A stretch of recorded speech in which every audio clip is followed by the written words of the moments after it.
Hey everybody, back with another Q&A with Dr. J. Dunn, the founder and CEO of My Happy Genes, direct-to-consumer genetic testing company that actually takes into account more than just your genes. Profile includes biochemistry and environment, how you live, to get really precise recommendations to help you get over whatever health challenge you're experiencing or keep you on the right path for the future. Dr. J, we are going to talk today about calcium supplements, magnesium supplements, combos of the above, and how genes interact with them. Maybe we'll give people an idea of what types are the best types if they're going to take it. Sounds good. All right, let's talk about calcium alone, magnesium alone, and then what happens when we start mixing in other things. Calcium, I think, is greatly misunderstood. A lot of people think that if they get a diagnosis of osteoporosis, that they got to get on calcium supplements. And that alone is a very bad idea because calcium settles out in the arteries and the joints and the kidneys and can create problems if you don't have the cofactors in there, as we've talked about, whether it's magnesium and a bunch of the other minerals that you need to absorb the calcium correctly, including vitamin D, A, and K if you have a genetic variant. But when it comes to calcium types, there is a large variety of effectiveness when it comes to calcium. Calcium carbonate is actually basically chalk. So you don't have a lot of the active ingredient of calcium in there. It's pretty cheap, and you'll see it in a lot of supplements and in multivitamins, but it's just not the best form to get. And then there's calcium acetate, calcium lactate, and calcium citrate. Of those, the citrate is more acidic, and that brings up another point. If you're taking an antacid, you're going to block your ability to absorb calcium, and it can lead to osteoporosis and osteopenia.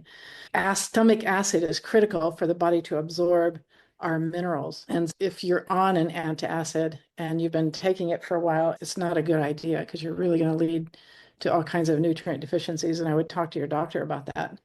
That being said, calcium hydroxyapatite is the same molecular structure that our body makes.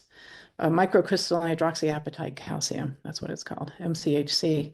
So if you see that on a product, you know that's going to be better absorbed by your body because it's more consistent with the type of calcium that's in our bones. And when we look at whether you're prone to osteoporosis, osteopenia, we look at things like blasts and osteoclasts, and those are bone cells, and osteoblasts are the ones that build up your bones, and osteoclasts are the ones that remodel.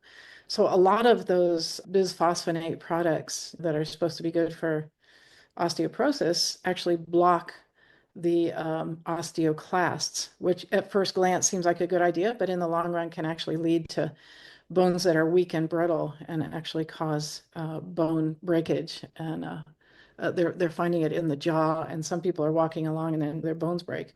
They may look thicker on the exam, on a DEXA scan or an X-ray, but they're actually more brittle. And so there's a lot of controversy about that. That being said, I hope that's not going to offend anybody. Let me just add one thing because I'm close to somebody who actually did decide finally to take a pharmaceutical bone help thing because she had been through cancer and chemotherapy, which hastened her DEXA scan in the wrong direction. And her doctor said, if we do this for 2 years, we'll bring you back to where you were. She was already almost 60, so had some bone loss. And so for 2 years, she decided if there's any pain, if I feel any symptoms, I'm going to stop, but let me just try this because she was really going in a bad direction. So I think that at times there might be a reason for people to have those drugs in their system, but just not, I've heard that people say you're going to be on them for the rest of your life. I think that's where a lot of the problems come in, long-term use and those side effects. Yeah, I agree. That's a good point. The other piece of that is if you have that vitamin D receptor genetic variant, you will have trouble absorbing vitamin D and therefore absorbing calcium in the correct form and in the correct way. And that's where taking the cofactors comes in, like we've talked about. Vitamin 2 is what directs your body where to put that calcium, putting it out of your arteries and into your bones. And so if you're going to do some calcium, you got to make sure that you do it in combination with the right cofactors. So that's a big deal. Now, did you say that magnesium also works with calcium? Yes, So magnesium, if somebody's yeah. taking a supplement, they would want cal and mag, and then separately the fat-soluble vitamins. Yes, Okay. absolutely. And when we talk about magnesium, there we can look at all the different types of magnesium and how they work in the body and the different kind of symptoms that you might have that might indicate that would be the best form for you. When it comes to like different symptoms, like if you're constipated, citrate would be the best form of magnesium for you. Stressed and sleepless, I would use the glycinate form. And if you're having muscle pain, malonate is really great. Indigestion, magnesium oxide. And for heart health, magnesium taurate. And for cognition, brain function, the L-threonate form is the best. What about, I see on major supplement websites, Life Extension, half a dozen others, they'll have a combination, 3 or 4 different types of magnesium. Does it make a difference, or should you go for the specific one that you're looking for? And which one would you want in your CalMag supplement? That it's a good question, and it's going to be individual. I think it's a shotgun approach when they do that, just trying to cover all the bases. But if you take a supplement like that and you start to get diarrhea, don't give up on magnesium, because magnesium is one of the most deficient nutrients in most people. When we do red blood cell testing, we find that it's a good 80% of people that are deficient in magnesium. It's huge. Try a different form. So if you're getting muscle cramps, you try the multiple form and it's not working, try specifically looking at the individual forms and see which one is going to work best for you. I think this brings up another point, talking about paying attention to your body. So when you take a supplement, if you don't feel anything, that's one thing. But if you feel adverse symptoms and you just think you have to put up with it, that's not good either. Just pay attention to your body when you take a supplement and see if it's making a difference and if it's going the right direction. With My Happy Genes, we're going to look at what symptoms are you saying you have? Do you have constipation? Do you have muscle cramps? Do you have bone density issues? And then we can modify the right type of magnesium for you. And I want to mention that when you see a CalMag with vitamin D in it, chances are that's not going to work because, again, D is a fat soluble vitamin, the calcium and magnesium. It's not fat soluble, so it won't need a fat base to deliver to your body. So and correct me if I'm wrong, I would say get your CalMag over here, get your D in a fat soluble form. Yeah, that's a good point. The other interesting thing about when we're talking about osteoporosis, calcium is our buffer, and it's if your blood is acidic, if you're eating too many acidic foods or you're not digesting correctly and your whole body is acidic, the body's going to pull the calcium out of your bones to buffer that because our blood has to maintain a very narrow range of pH. And if it gets too acidic, your organs will shut down. And if it's too alkaline, that's a problem too. Calcium is the thing that's pulled out of the bones in those cases. If you're looking at osteoporosis, you might want to get to your natural health care practitioner and see if you have an acidity problem that could be causing bone loss. Speaking of acidity and alkaline, do you recommend test strips that are pee test strips or saliva test strips? You have to know what you're looking at. So the saliva is going to be slightly alkaline and your pee should be slightly acidic. So if you know what you're doing and you use a pH strip and you look at it that way, then you're going the right direction. It's just the misunderstanding of when they do that and they go, just take one end. They don't understand what's happening with the digestive system.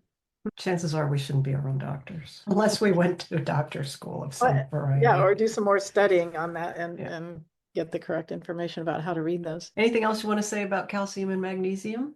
Just that, again, if you're looking to build up bone density, and it isn't just calcium and magnesium, it's boron, it's zinc, it's selenium, it's a mineral blend that you need to really build bones correctly. So I think getting a good mineral blend is the key to really building bone density along with the calcium. And of course, if you have that vitamin D receptor doing the AD and K, so it's that correct combo of things. It's really going to give you the most bang for the buck when it comes to calcium supplementation. Often alone, it's just generally not a good idea. Especially in high doses, I've read, because I know as we age, they lower the dose, but even women over 50, 55, it's like 1500, 1250 to 1500 by some recommendations. That seems like a lot to me. It's a lot. Yeah, and we discount what we get in our diets because there's a lot of Mhm. calcium in our diet, especially if you're doing any dairy products. And if you do green leafy vegetables, there's calcium. It's fairly ubiquitous in our diet. Overdoing it can be detrimental for sure. And I think we talked about it before, but it deserves another mention that there was a study by in the British Medical Journal that women taking or people taking calcium and vitamin D alone had a higher risk of heart attacks because of, again, it's going to be settling out into the arteries and creating a problem that way. So look, it's important to get those cofactors in there and to get the correct blend. So many things that seem so innocent on the surface. Let's just take vitamins. Everybody Yeah. takes vitamins. If you believe that they work, then you have to believe that there has to be some science for your body behind what you take, right? Not just everybody takes this, so I am that age, I should take this. If we believe that they're powerful, which I do believe they are, can be, Yeah. then we have to proceed with caution.